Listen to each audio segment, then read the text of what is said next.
Assalamu alaikum, peace and blessings. You're tuned in to the Sajda Saturday Morning Coffee Talks, where we talk about life, love, and business.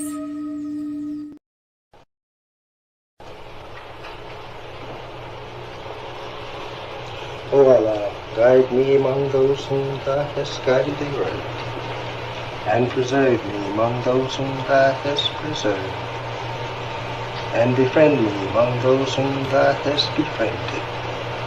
Bless me in whatsoever Thou dost grant me, and deliver me from the evil of what Thou hast judged. Surely Thou judges, and none can judge against Thee, and he whom Thou befriendest is not disgraced. Blessed art Thou, O Lord, and exalted be Thee above what they set up besides Thee. I bear witness, nothing deserves to be served besides Thee, and I bear witness that Muhammad is Thy servant and apostle. Amen.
You belong to yourself.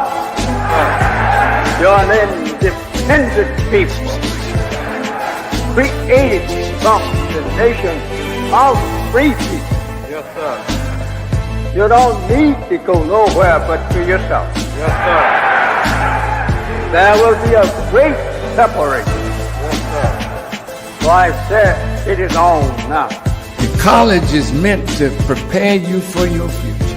That the time dictates that if we don't do something for ourselves as a people, we will be destroyed. And the aim of the enemy right now is to take us out. We have God with us. We have Him as our guide. Yes, sir. We don't have to stand around here and ask the question, what must be done? Yes, sir. Get up and let's go and do something. Yes, sir.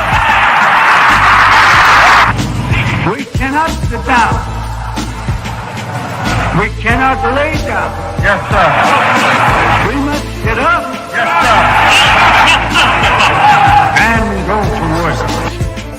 Do you know what real joy is in life? envisioning something and bringing it into reality. That's real joy. Do you know what the next step in joy is? Behold how good and how pleasant it is for brethren to dwell in unity. Tonight, you need to fasten your seatbelts. We're going to hear from some of the greatest minds in the world. I don't know about you, but I'm tired of trusting our future and the future of our children into the hands of those who don't love us. I believe we need to revitalize black leadership.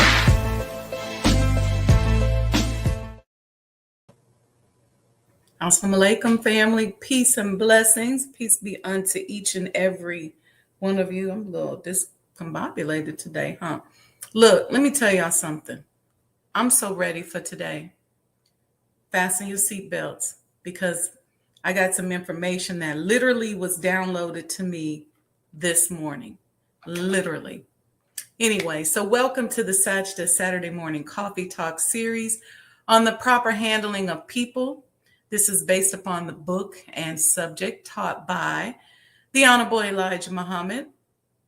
And I'm applying it here to entrepreneurs and leaders in the business world. And we are now in week 5 of the series. In case you didn't know, I'm your host, Sajda Wendy Muhammad. A little bit about myself. I'm an international business and real estate developer and consultant and an urban historic preservationist. The mission of my brand is to help those of us in marginalized communities to become what? Happier, healthier, wealthier, and to experience more love. One of the methods includes doing for self, thinking for ourselves, and not being afraid to infuse spirituality into business. I've spent my entire life in business. I've built and managed over $500 million in projects and professional business endeavors, both in the corporate world and a few for myself. I recently added new services to my portfolio that include work in the preservation and hospitality industry. And my greatest venture is the development of the Honorable Elijah Muhammad House Museum and the renovation and restoration of his former home. We are working towards completion of the museum. The finish line is in sight, and we are in a fundraising phase of the project. To become a sponsor, send us an email to sajdahouse@gmail.com. And to donate or purchase a coin, take a look at the ticker at the bottom of the page. Make sure you like and subscribe to this page and hit the notification button so that you are alerted anytime we go live. And please go back and check out past episodes. We had a great episode this past Thursday. Excuse me, with our young sister Amira the Builder. It was really, really a beautifully spirited business conversation that I really thoroughly enjoyed. So welcome to those of you who in the chat. Let me see who we got in here so far. We got Sister Alicia X, A Woman's Strength. Assalamu alaikum. We got Brother Lamont says, good morning and assalamu alaikum. Wa alaikum salam, Brother Lamont. Mom says, good morning to everyone. Carlos Jennings, Brother Carlos says, assalamu alaikum from Detroit. Wa alaikum salam, Brother Carlos. Sister Sandra D says, peace, love, and blessings, family. Peace, love, and blessings to you, Sister Sandra.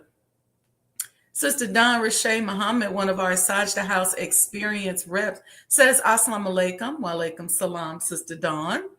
Who else we got here? I see Brother Ronald says, assalamu alaikum. Wa alaikum salam. I see Sister Alita says, assalamu alaikum and Saturday blessings to everyone. Wa alaikum salam and Saturday blessings to you too, Sister Alita. Sister Makeda Muhammad says, may the peace of Allah be with everyone. And may the peace of Allah be with you as well. What kind of tea y'all got today? I just got some herbal tea. I all of a sudden just had this allergy attack the last couple of days, just sneezing. And I realized that it was something that I had eaten. So I've just been flushing the last day or so with lots of herbs and teas just to cleanse. But what about you? Listen,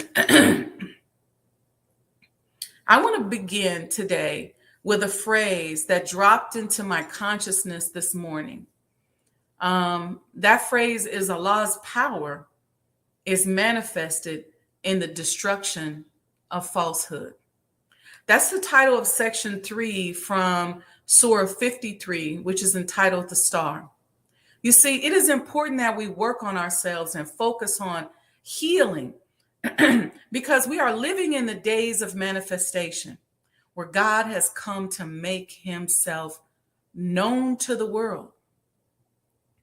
Many of us were born to bust up the falsehood that's been around for centuries, and in some cases for thousands of years. Our presence today, our businesses and our work is designed to liberate others and ourselves from predatory experiences and environments. We're here to find new ways to do business. Business, as we know, the minister teaches us, is the activity of life.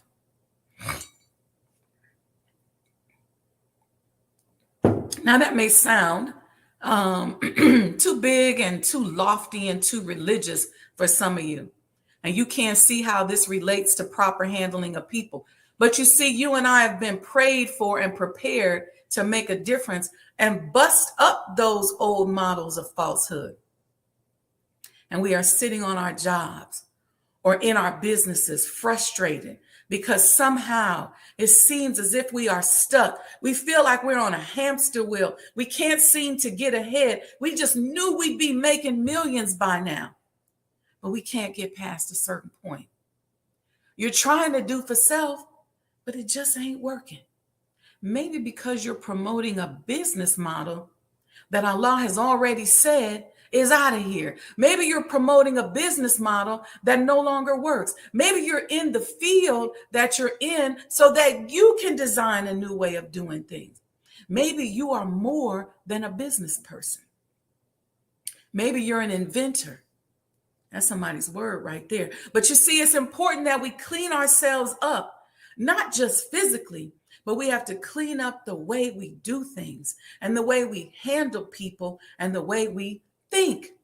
Because when you have been called and you have a big assignment, you can't move forward until you clean yourself up. You walk around here acting like a common person when God is trying to make you up into himself so that he can make himself known through you. You may have been born to change the world. You may have been called to a certain industry so that you can facilitate a new way of doing things. But here you are so busy trying to follow somebody else's formula. Fussing and pushing a square peg in a round hole.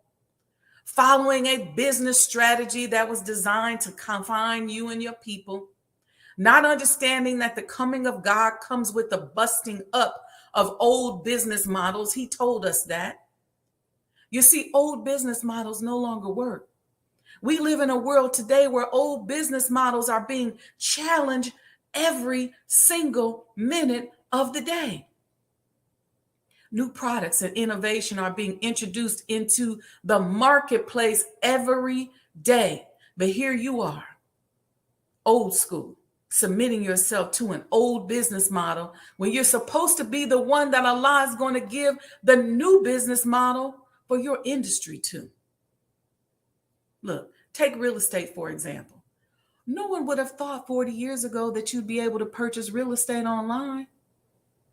Who would have thought back when they built America that you'd be able to purchase stock or insurance online?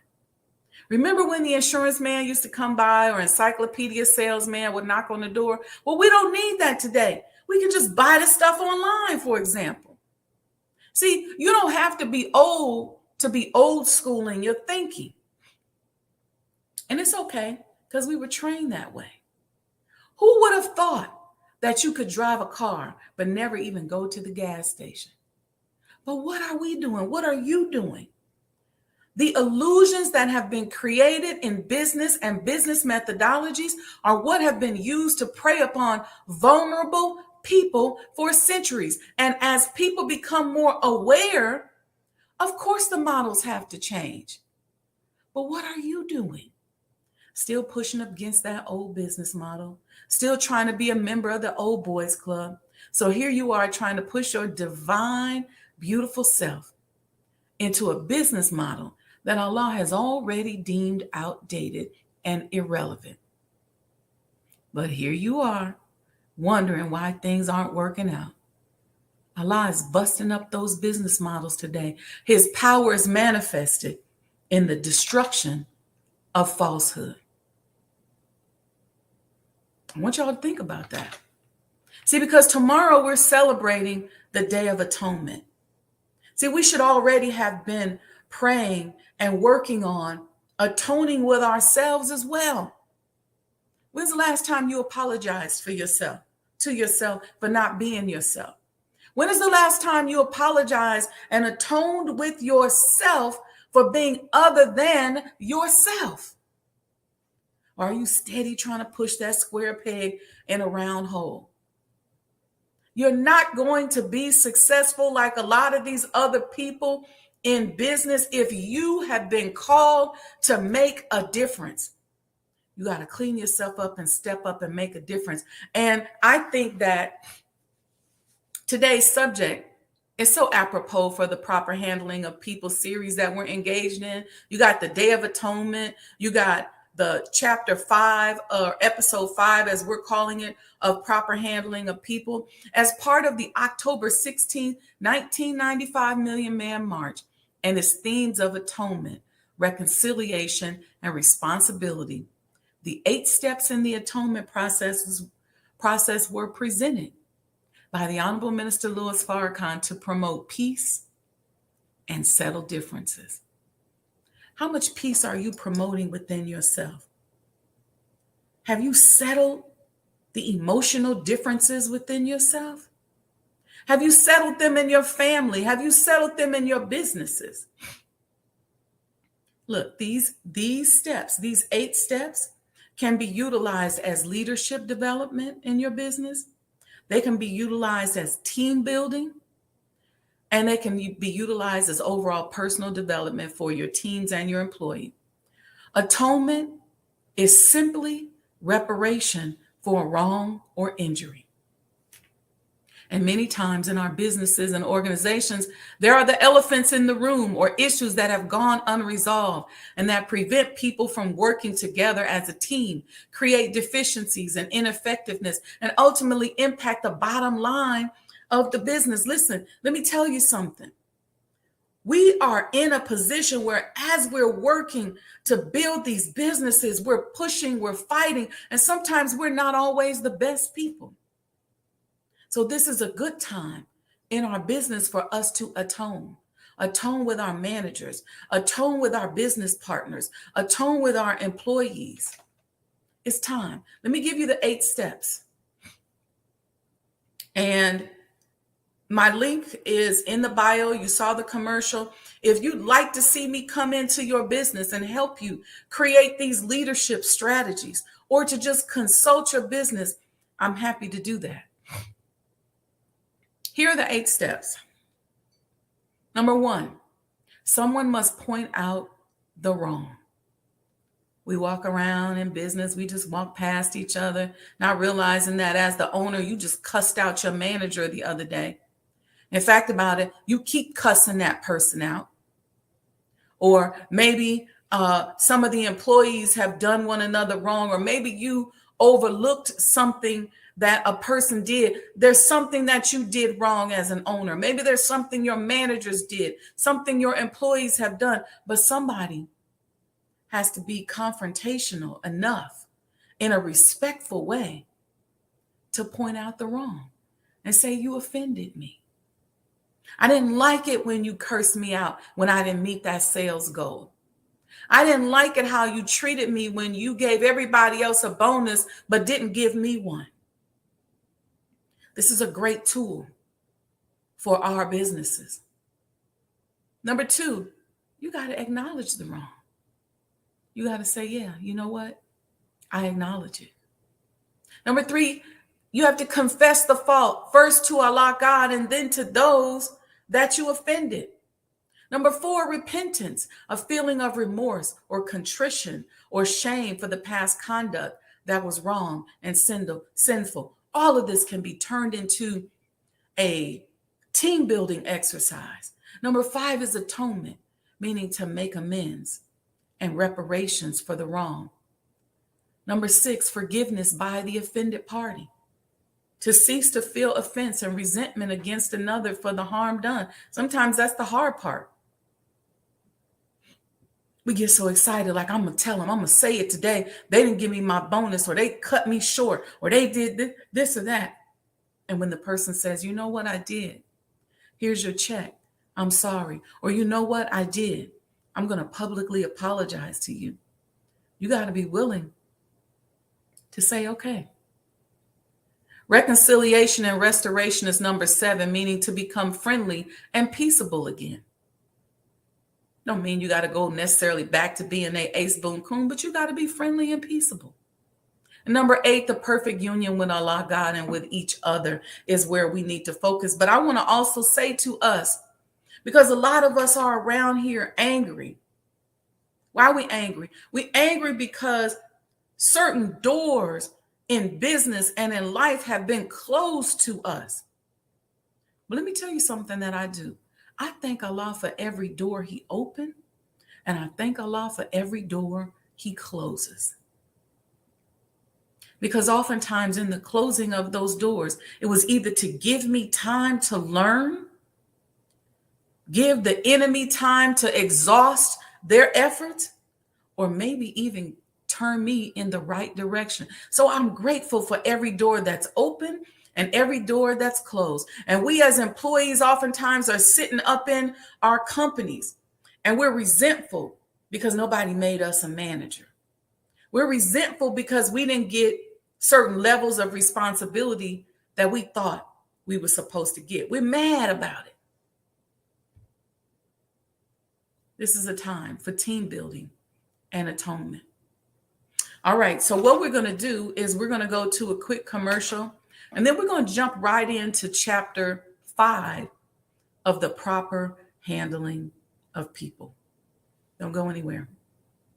The Honorable Elijah Muhammad taught us that history develops the springs and motives of human action, which display themselves most powerfully in the destiny of man. History actually motivates and stimulates human action. Sometimes you may not know what to expect from yourself, but if you only could read the autobiography of someone from among your people who has achieved, then that tells you what is possible to do. Black people in America have labored without understanding the realm of possibility for black people. And because we don't know what is possible for us as a people to achieve, we labor under the misconception that the accomplishments of Caucasian people should be our guide. And as a result, we keep on trying to be like them rather than trying to be ourselves. This is a result of being robbed of history. We're back. I'm your host, Sajda Wendy Muhammad, and welcome to the Sajda Saturday Morning Coffee Talks. Today, we are celebrating the beginning of the Day of Atonement, which is actually, we got a big celebration tomorrow at the mosque, and then Monday is the Day of Atonement for us. No work, just atoning, apologizing to ourselves, atoning with others. For some of you all, this is a little bit too spiritual and too religious, and you just can't get with business like that, but you can disconnect. It's okay. We're about creating these new business models. And what we're doing today is we're talking about how we can take those 8 steps of atonement, and we're fusing them with chapter 5 of the proper handling of people as taught to us by the Honorable Elijah Muhammad, that I'm adapting for us as conscious entrepreneurs and emerging leaders. This section just resonated with me, and I said, look at this. We're on this during the weekend, right before the Holy Day of Atonement. Chapter 5 is entitled The Road to Satisfaction. Or, to use the definition of satisfaction, the road to fulfillment of one's wishes, expectations, or needs. Satisfaction also means what is felt to be owed or due to one, especially in reparation or an injustice or wrong. This is why I think this chapter pairs so well with the 8 steps of atonement. Like I said, this chapter to me can be used along with the 8 steps of atonement at leadership conferences, for 360 feedback, team building, professional development. I encourage us to incorporate this in our human resource business models. It begins with the section recognition of an individual. Now, I'm going to tell you all a story, and I want you to follow the story. The story is not designed for you to feel sorry for me or whatever, but I want you to just see how the actions of someone can impact a person both at work and at home. This section title may seem somewhat unassuming, but recognition is critical to the proper handling of people. Recognition, type that in the chat for me. Recognition is critical to the proper handling of people and can even be the source of conflict that may require atonement. Okay? When you disregard someone and you don't recognize a person as an individual, that may be a space where that person is having an issue with you and they may need to atone with you because you literally have not even recognized them in the workplace, but yet you're the supervisor or yet you're a coworker. Recognition is the identification of someone or something or person from previous encounters or knowledge. Have you ever encountered someone and then later on they act like they don't even know you? How disrespectful is that? It's one thing if they just don't recognize you, but this might be somebody that you worked with, or somebody that you work with and then you got a promotion and now they act like they don't know you. Or you're doing well on the job and now they want to act like they don't know you. Or as a way to disarm you, confine you, make you feel insecure, and to just dog you out in the workplace, you got a supervisor who just ignores you. That's especially disturbing in a professional setting, because usually in a social setting, you can shrug it off. Of course, shrug it off, unless it's like your husband or something, but you can just go, whatever. You know, they jealous, they tripping or whatever. But professionally, it can be quite alarming. And it's a tactic that is used in corporate America where you are just disregarded and ignored. It's disrespectful. It creates sometimes even a sense of security. And sometimes we just keep moving along, trying to push ourselves into that business model, but really when in fact, they're ignoring us for a reason. We get the niceties, but you're really being ignored because they know that if they pour some attention on you, you might take over, and that real calling on your life to change the industry just might come to fruition. So they ignore you. I remember, here's a story. I remember when I worked in public accounting. It was my first job out of college. I was really nervous. I was the only Black person at the firm in the midst of an environment that was known for hazing first-year auditors. Good old boys club. So to a Black person, this hazing felt very personal. And it was difficult to figure out whether it was just first-year hazing or disregard, disrespect, and abuse towards me as a Black woman. There was a manager that I was assigned to work with on a project. She was a white woman, short, little, very fine blonde hair. And she was the most racist, ugliest person on the planet. I mean, she was so damn mean, and she treated me so badly. I got a poor rating on every job I got with her because honestly, I was so consumed with her treatment of me when we were out in the field. See, when we were in the office, she would just ignore me. But I didn't think nothing of that. But when we were out in the field and she had to be managing the project, she was a dog. I was so consumed with that I couldn't think about anything other than whipping her, you know what. I couldn't even focus. She graded me so poorly, and it probably was right because I couldn't even perform because I literally each and every day would just be consumed with what I wanted to do to her. She'd give me instructions and then claim that she didn't say that. When we got in the office to debrief on the client, she acted as if I was not even in the room. It was the ultimate form of disrespect. She never acknowledged my existence except to tell me how poorly I had performed on the job. But listen to me when I tell you that we plan, and Allah is the best of planners. Let me tell you what happened. So she treated me like crap.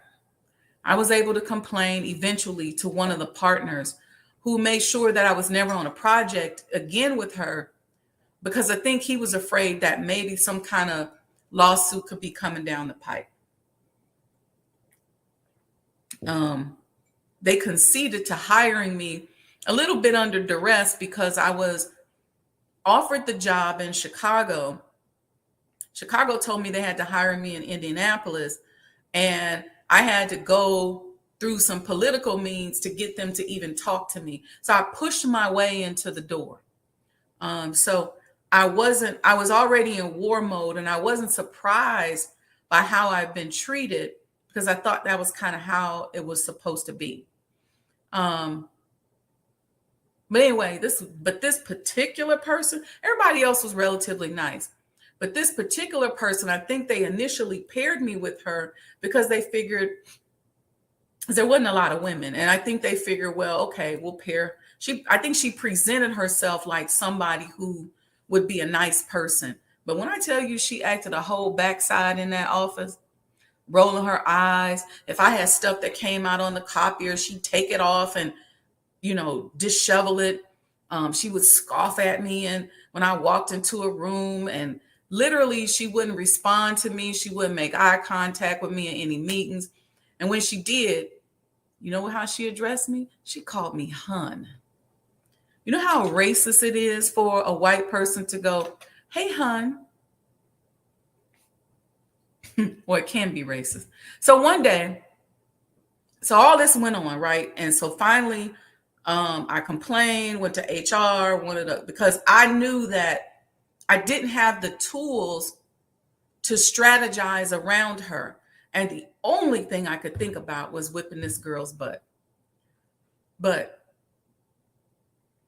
about 10 years later, one day when I landed my first, it was my first big project, not my very first project, but my first big project after working at the National Center. It was a big project, and I was called the in charge, right?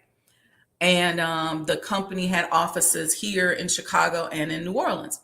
And I had prayed to Allah, and I was worried about going back into corporate because I was excited to have my first independent project, but I kept envisioning this mean chick and thinking about how I would handle it this time if this happened again. So now it's 10 years later. And I was real clear that I would just whip her, you know what, if I ran into her again on this type of new project. I had made that declaration to myself, like, I ain't holding back no more. I ain't that little girl. So one day, I think that had to be a little longer than 10 years. But anyway, suffice to say, it was over 10 years later since I had last seen this woman. So one day I was in New Orleans helping one of my clients to hire, this particular client, to hire for a permanent position. And oftentimes as interviewing can be really grueling. So they'll bring us in to assist them with some of the behavioral interviewing, some of the technical interviewing, and that kind of thing. And then it also helps the HR department to be able to say, look, it was a non-biased interview, blah, blah, blah. The client had chosen the resumes ahead of time. So I didn't pick the resumes. We just got them and knew when the people were coming in. We got the resumes and the schedules. And so he was the guy's vice president. He picked the people he wanted to interview. And he and I were cool, but we didn't have a lot of conversations with each other. It was just cool conversations, but not very surface level conversations, we weren't friendly. We were cordial. So he asked me to participate in the interviewing process with the client. So together, he and I spent all day interviewing, and the resume of the last person was handed to me. And guess who it was? It was the chick who had mistreated me so badly on my very first job out of college. I recognized her name. I said, look at that. So I went into the vice president's office and I told him about her. And he said, well, let's interview her anyway. But I figured, I said, okay, he just gonna interview her anyway. Who knows? Who knows what's going on? If he's undercover racist too, I don't know. But I can't even tell you. This chick used to she would come into the office. We wearing suits, right? Back then we wear suits. But after work, when she getting ready to go somewhere, she got on T-shirts with swastikas and Confederate flags. That's how she would walk through when she's getting ready to leave and walk past me and look, and I just be going, oh, I want to get her so bad. Anyway, I went into the VP's office, told him about her, and he said, let's interview her anyway. She walked into that office, and guess who she overwhelmingly now recognized? Me. She went into a rant before anybody could say anything to her. She went into a rant about how great friends we had been back in the day, how we had worked together, and that I was one of the smartest persons she had met. We had such a great time, blah, blah, blah, blah, blah. And I'm just staring at her, and the VP, my client, he just staring at her. And he got on his BlackBerry and literally started texting somebody. Then she ranted about how beautiful I was. You know how they do, you know how people do when they think that's going to help them score some brownie points? And I remember what I said to her. Because when I looked over at him, I saw he had his legs crossed and he was on his BlackBerry. I said, he just going to let me handle this how I want to handle it. I said, okay, this is how we're going to do this. And I said, oh, so you recognize me now. See, that ignoring me and that lack of recognition in this section of the proper handling of people talks about was so disrespectful. So I said, oh, you recognize me now. I said, it's so funny that back when you were so busy with your racist bullying to antics, that I just knew that if you ever saw me again, that you would not even look at me. But today you are overflowing with recognition. Said something like that. I said, well, I recognize you then and I recognize you now. And I could never in good consciousness recommend you to my client because you just might bring that racist and bullying stuff that you did back in the day that I believe are still a primary part of your personality. She was like, she tried to say, no. I said, be quiet. I said, I know that you're still the same phony bully. Because you had the unmitigated gall. See, that's a black phrase. You had the unmitigated gall to walk up in here and pretend in my face. Today, I would say you playing in my face like we were damn near best friends. Did you think I wouldn't say anything? Did you think that I'd return your fakeness with the same phony response? Shame on me for making you think that you could even get away with that. But that right there lets me know that you are the same arrogant racist. Now, I could teach you how you should have played this, but you don't deserve my coaching. And I look over and I'm thinking he gonna pop in. He's still on his BlackBerry like, doo-doo-doo. I said, so you can leave or sit here and listen to me talk about you. And he just kept pecking away on his BlackBerry, and she just snatched up her little stuff. She had a little portfolio, and she ran out of the office. Ooh, but talk about, Allah preparing the table and just letting you just kind of settle. Needless to say, she didn't get that job. So you got to watch how you handle people. Who would have thunk it? That she would have relocated to New Orleans. She would have relocated from Indianapolis to New Orleans and ran into me when she trying to get her new job in her new city. Woo, look at God. Anyway, see, so the proper handling of people teaches us foundational principles on how to recognize people. Basic, real basic. Number one, the messenger says, learn the person's name and use it. Number two, help them to work independently or on their own. Don't make them a robot. Don't make them dependent on you. Help them to work independently, because in the flow of their independence, as they do their job, can come revelation for how to build a better business model. Number three, listen to their ideas. Number four, recognize them away from the office life. Realize that they're human, they're people, they got a life. Security is also part of the road to satisfaction. I'm gonna run through this because I've been talking too much. Security is the part of the road to satisfaction. In this example that I gave you, not only was recognition a problem with this person, but she impacted my sense of security as a new graduate on the job. How did she violate that principle? Well, according to the proper handling of people, as taught by the Honorable Elijah Muhammad, here is how you help a person to feel secure. Number one, teach them properly. Did you hear me say that this woman gave me the improper instructions? She gave me incorrect information, including one day the wrong address to a client so that I'd be late. She even gave me the wrong audit program one time. I worked the entire audit off of the wrong program. And her job as an audit manager was to also teach us neophytes, but she violated that principle. Is that happening in your company, in your organization? You got people in your company that you put in leadership positions that are hazing new people that come in, biting on them, pouring venom into them. That could have went so many different ways wrong. Number two, criticize them sparingly.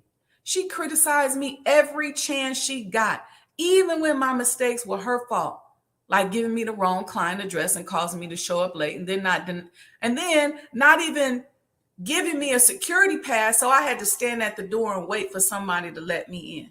See, my EQ was so low at this point. I told y'all I was so consumed with whipping her. You know what? I couldn't think my way out of the box. What a valuable lesson she taught me. Number three, to help a person feel more secure, praise their good work.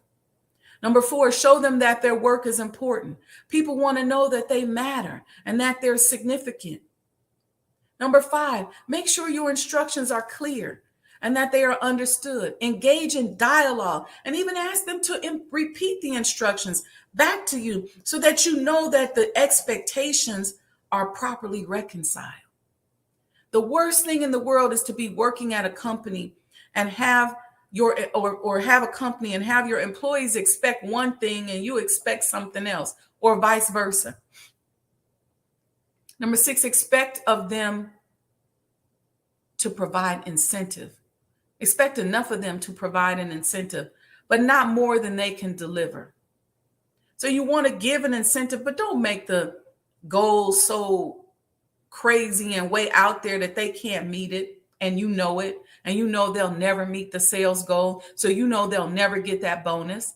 These are some of the predatory practices that happen in businesses, and sometimes when we come over, we start our businesses, we bring those old negative business models with us. Sometimes we see an employee performing exceptionally well, and we matriculate through the organization prematurely. oftentimes without proper training. So we take a good employee and make a bad manager or a bad supervisor, and then we chastise them for it. The next aspect, according to the Honorable Elijah Muhammad, is offer them a sense of belonging. Number one, make them feel wanted. I remember talking to a client one time who literally seemed like they hated their staff and the people who work for them. And I said, what kind of productivity do you think that you're getting out of these people if they feel like they're not wanted? They just going to be here to get their check. And the minute they get a chance to turn their back on you, they're not going to hesitate. So make them feel wanted. Number two, help them to make friends.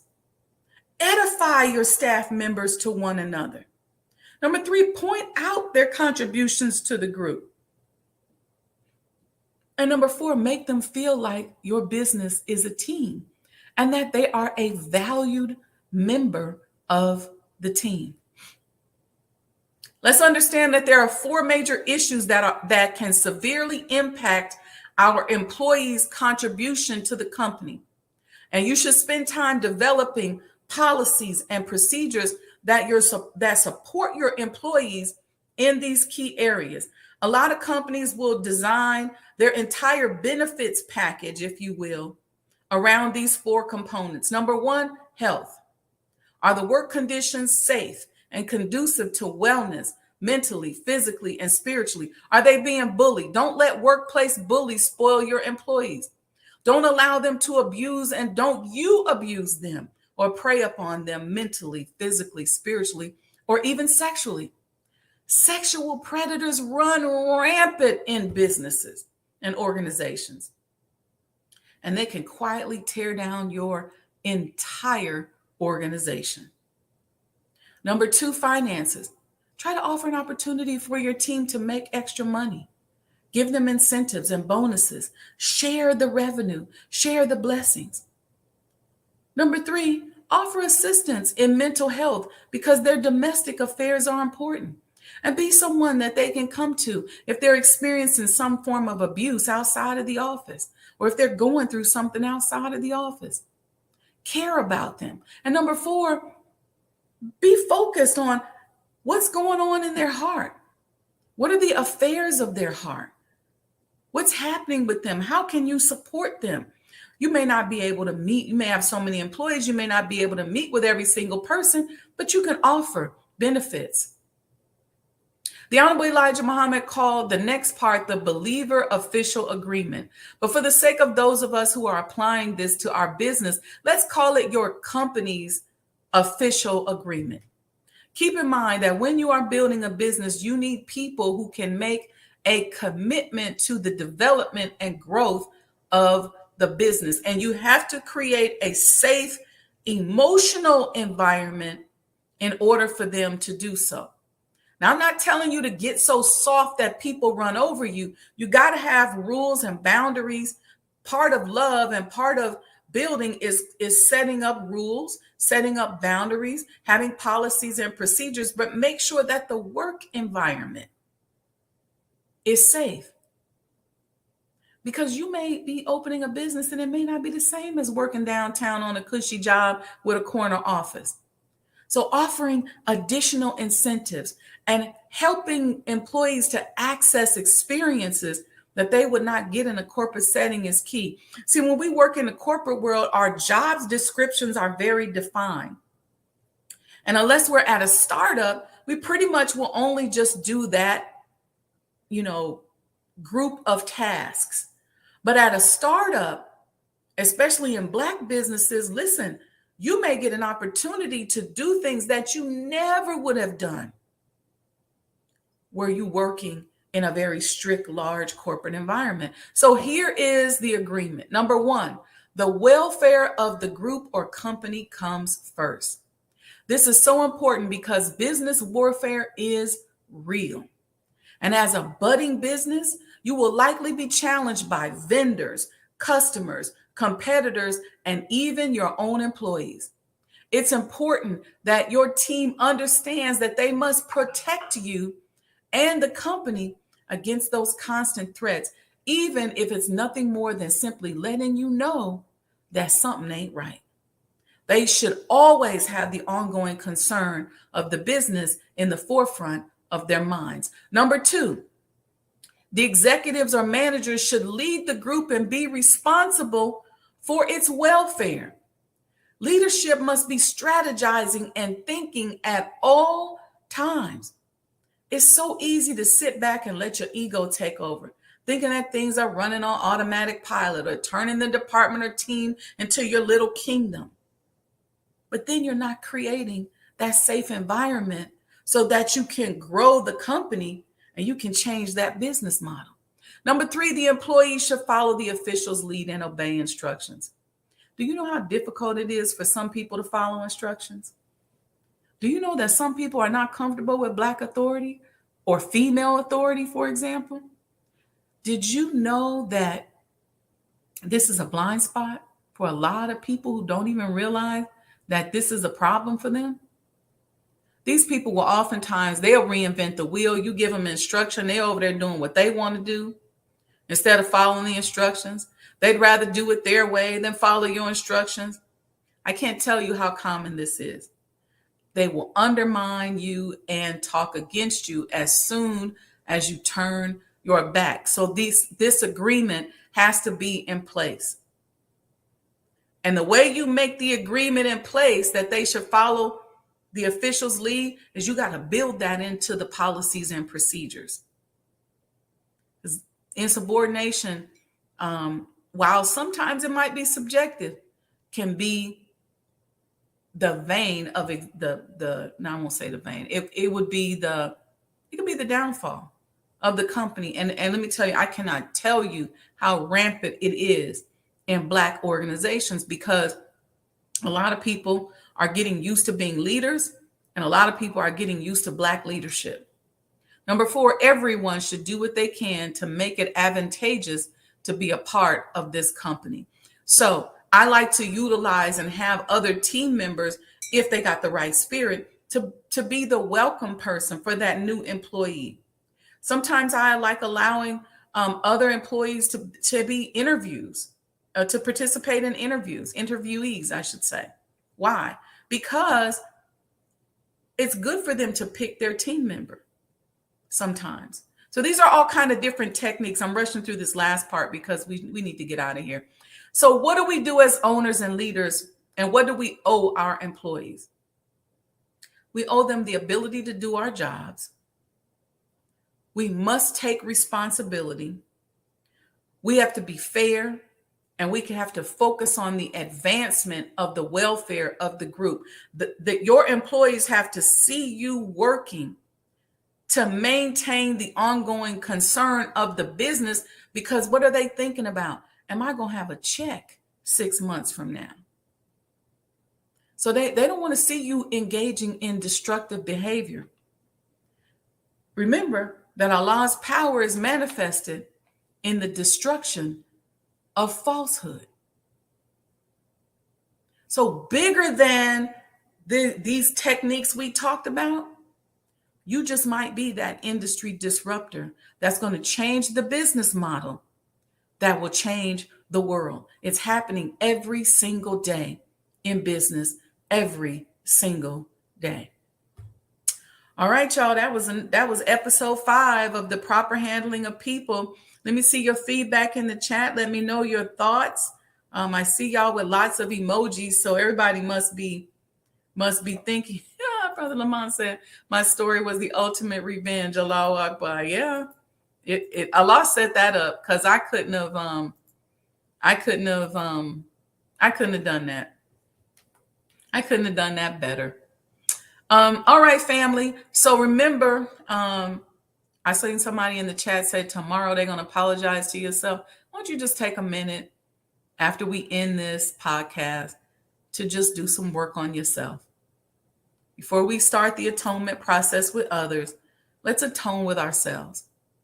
Let's atone for the success that we wish we had, that we don't. Let's atone for the mistakes we've made. Let's atone for the people that we let take advantage of us. Let's atone for what we've done to other people. First, with ourselves. Let's atone. Just look in the mirror and tell yourself, you know what? I'm sorry. I'm sorry I haven't treated my body properly. I'm sorry I haven't taken care of myself. I'm sorry I haven't loved myself. I'm sorry that I stayed in a situation that I knew I shouldn't have stayed in. Whatever that is. But let's do the work. Because a lot of us are sitting up here really mad at ourselves because we're like, man, I thought I was going to be a billionaire by 30. But you ain't nowhere near it right now. And you're really mad. But if you begin by apologizing to yourself first, then you can figure out what's wrong and why you might be in a field that you're never going to get there unless you change the way you're doing things. Or maybe this field was just a stepping stone. See, one thing about me, I've always been very, very open to whatever I go into being a stepping stone for the next thing. I've always been very, very open with that. I never dig my heels in to the point where I'm pushing a square peg into a round hole. And then I've spent years and years and years beating what they call a dead horse. I said, okay, Allah, you wanted me to learn that so that I could move on to this. You wanted me to learn that so I could design and build this. See, it's an evolution, an evolutionary process, but you got to apologize to yourself. You got to sit down and have that good old conversation with yourself, and you yourself and Allah have a just sit down and talk. Say, Allah, you know what? I really thought that I never thought that I'd be here. But I'm here. Is there anything in me that I can improve upon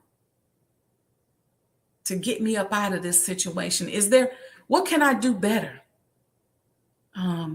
What would you like from me? What would you like to see me do? Why did you place me here?